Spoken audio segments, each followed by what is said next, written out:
নমস্কার, স্বাদের কিচেনে আপনাদের সবাইকে স্বাগতম। আজকে নতুন একটা রেসিপি নিয়ে এসেছি, চিকেন স্ট্রু। তার জন্য নিয়ে নিয়েছি মাংস, বাটার, লঙ্কা কুচি, রসুন কুচি, আদা কুচি, পেঁয়াজ কুচি, ক্যাপসিকাম ডাইস করে কেটে নিয়েছি, টমেটো রাইস করে কেটে নিয়েছি, কর্নফ্লাওয়ার, গোলমরিচের গুঁড়ো আর লবণ। এবার কী করে বানাই তোমরা দেখো। চিকেন স্টু বানাবো, কড়া বসিয়ে দিচ্ছি।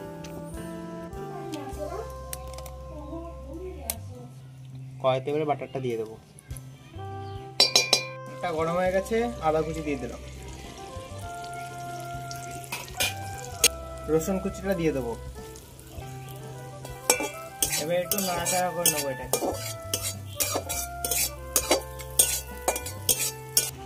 1 মিনিট নাড়াচাড়া করার পর এবার দিয়ে দেবো কাঁচা লঙ্কা। ঝালের জন্য একটু কাঁচা লঙ্কা দিয়ে দিলাম। আমরা একটু নেড়ে নেবো। তার সাথে দিয়ে দেবো কুচনো পেঁয়াজ।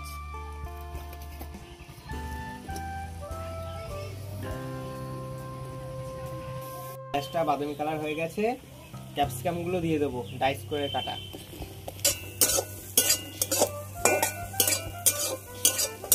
ক্যাপসিকামটা ভাজা হয়ে গেছে, টমেটো গুলো দিয়ে দেবো।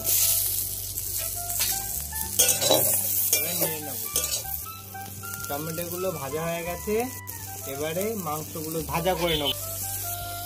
এতে একটু লবণ দিয়ে দেবো। মাংস ভাজা হয়ে গেছে, এবারে জল দিয়ে দেবো। মাংসটা সিদ্ধ হওয়ার জন্য একটু করে ঢাকা দিয়ে রেখে দেবো। 6-7 মিনিট ঢেকে রেখে দিয়েছিলাম।